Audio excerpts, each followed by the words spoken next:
Saudara-saudara, mungkin ini masuknya kepada pengayaan ya. Memang lebih saya suka kalau kita berinteraksi live ya, cuman karena pertimbangan waktu dan lain sebagainya, saya coba untuk merekam ini, mudah-mudahan bisa jadi bahan diskusi kita yang lebih intensif ya saat di kelas. Saudara-saudara tahu kalau di kelas saya selalu berharap para mahasiswa lebih banyak bertanya ya, apalagi untuk Fakultas Hukum adalah satu kemampuan yang harus terus diasah ya. Oke, saya mulai dari bagaimana antropologi prasejarah itu adalah bagian dari antropologi budaya, yang mana dengan antropologi prasejarah itu kita bisa menelusuri perkembangan manusia sejak zaman purba ya, bisa mengkaji bagaimana perubahan-perubahan itu terjadi ya, mulai dari masyarakat sederhana, nomaden, terus mereka mulai menetap ya. Nanti di kelas sambil jalan mungkin kita akan mendalam atau lebih masuk lagi misalkan tentang ekskavasi arkeologis ya, bagaimana orang kadang-kadang perlu melakukan analisis terhadap artefak ya, penanggalan radiokarbon itu mungkin jadi bahan-bahan yang saudara bisa cari juga secara mandiri ya, sebagai bahan nanti kita mengasah keterampilan berargumen kita ya, sehingga wawasan kita juga semakin kaya ya, kekayaan-kekayaan seperti itu. Jadi sebenarnya antropologi prasejarah memberikan kontribusi penting ya kalau kita bicara antropologi hukum, pemahaman terhadap akar, evolusi, konteks budaya hukum itu sendiri. Belum masuk ke sistem hukum formal ya. Nah, yang pertama kalau kita bicara antropologi prasejarah ya, itu sebetulnya manfaatnya adalah memahami asal-usul hukum sebagai produk budaya. Tanpa budaya nggak ada hukum. Jadi dalam hal ini kita terbantu ya untuk dapat menjelaskan bahwa hukum itu nggak tiba-tiba, tapi merupakan hasil evolusi budaya masyarakat. Bahkan pada saat huruf-huruf itu belum digunakan. Ya. Ada teori seperti itu kan. Nah, melalui jejak artefak, eh, bagaimana kita membayangkan ya pola hidup komunitas awal ya, kita bisa melihat norma sosial primitif yang menjadi cikal bakal aturan atau larangan sebagai bentuk awal hukum ya.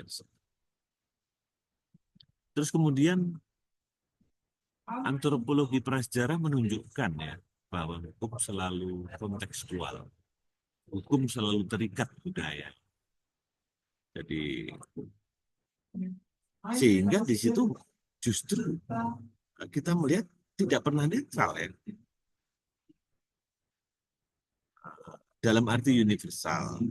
Hukum itu terikat pada nilai-nilai. Hukum itu terikat dengan lingkungan. Hukum itu terikat dengan struktur sosial di mana hukum itu berada. Nah, ini memperkuat pendekatan antropologi hukum bahwa hukum harus dipahami secara kontekstual, bukan hanya teks, bukan hanya norma. Kemudian kegunaan yang ketiga kalau kita bicara prasejarah ya, bagaimana bagian ini mengungkap pola resolusi konflik pra hukum formal. Jadi bukti prasejarah mengindikasikan cara-cara awal penyelesaian konflik atau restorasi harmoni sosial sebelum adanya lembaga peradilan. Di bagian ini menjadi penting bagi antropologi hukum untuk melacak bentuk-bentuk awal dari mediasi, sanksi sosial, dan praktek keadilan yang restoratif. Kemudian kegunaan yang keempat ya, untuk memberi landasan historis bagi hukum adat. Jadi banyak sistem hukum adat saat ini berakar pada praktik-praktik kuno yang berkembang secara turun-temurun sejak masa prasejarah dulu.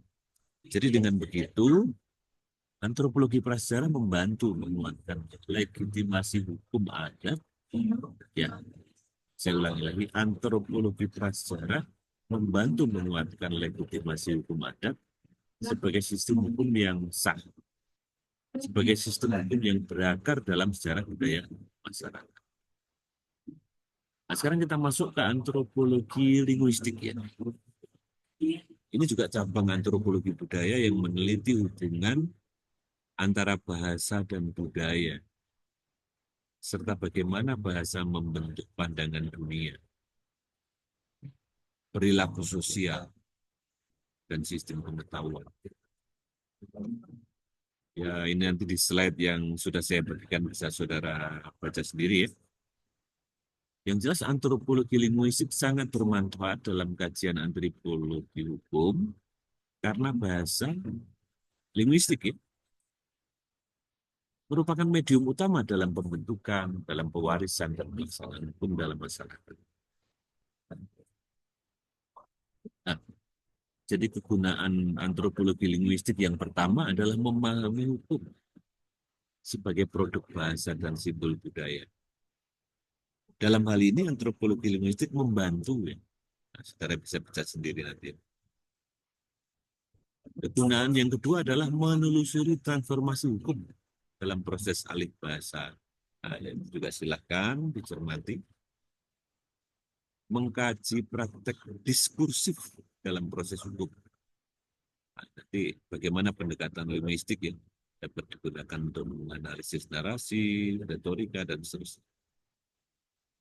Kemudian melacak pelestarian atau kepunahan bahasa hukum adat. Jadi antropologi linguistik kan dapat digunakan untuk mendokumentasikan ya, melestarikan bahasa hukum lokal yang bisa dibilang terancam punah ya sekarang. eh, kekhawatiran itu juga dikemukakan oleh para akademisi ya, dengan globalisasi ya. Generasi-generasi muda tentu saja lebih tertarik ya dengan bahasa-bahasa asing ya, yang akan lebih memperluas ya. Tapi kan nggak semua harus seperti itu, nggak semua orang passionnya di situ.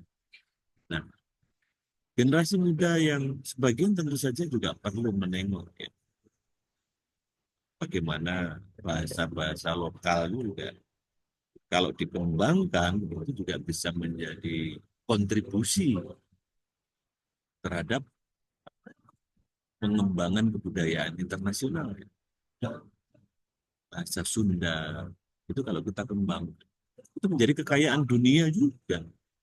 Belajar bahasa asing bagus, tapi jangan dilupakan bahwa kita lahir di sini, kita lahir di Indonesia, dan tentu saja bahasa-bahasa lokal itu menyimpan kearifan-kearifan yang banyak tidak ada di luar sana. Gitu. Sehingga ya kita berbagi lah. Ada yang tertarik ke dunia internasional, tapi ada juga yang menekuni kearifan lokal. Terus kemudian kali ini kita masuk ke etnologi ya, yang dalam konteks antropologi hukum ini studi perbandingan dan analisis sistem sosial budaya dari berbagai kelompok etnis, kelompok masyarakat di dunia untuk memahami persamaan dan perbedaan universal budaya. Saudara detailkan nanti tujuannya, metodenya. Nah, penekanannya adalah sebagai cabang antropologi budaya yang berfokus pada studi perbandingan antar budaya, memberikan kontribusi besar ya, etnologi ya. Apa kontribusinya? Yang pertama, menyediakan kerangka perbandingan sistem hukum antar budaya. Yang kedua, mengungkap pola relasi sosial dan struktur kekuasaan dalam hukum. Kemudian menjelaskan fungsi hukum sebagai mekanisme integrasi sosial dan memberi landasan hukum, memberi landasan untuk pluralisme hukum. Di etnologi menunjukkan bahwa banyak masyarakat hidup dalam pluralisme hukum. Ya, ada yang mengistilahkan tumpang tindih ya, antara hukum adat, hukum negara. Saudara baca nanti lebih detail, dan saya kira pengayaan yang seperti ini ya, mudah-mudahan bisa memperkaya nanti pada saat kita berbagi di kelas ya. Kemudian yang kelima, mendorong dekolonisasi dan pengakuan terhadap hukum lokal. Itu terus kemudian bagian dari antropologi budaya yang terakhir adalah apa? Kebudayaan dan kepribadian. Ya. Jadi saudara berdalam itu ada 1, kegunaannya 2, 3, 4, 5, dan itu saya sudah memberikan secara umum ya struktur dari apa-apa yang kita kaji dalam topik ini. Mudah-mudahan bermanfaat. Sampai jumpa di kelas ya. Terima kasih.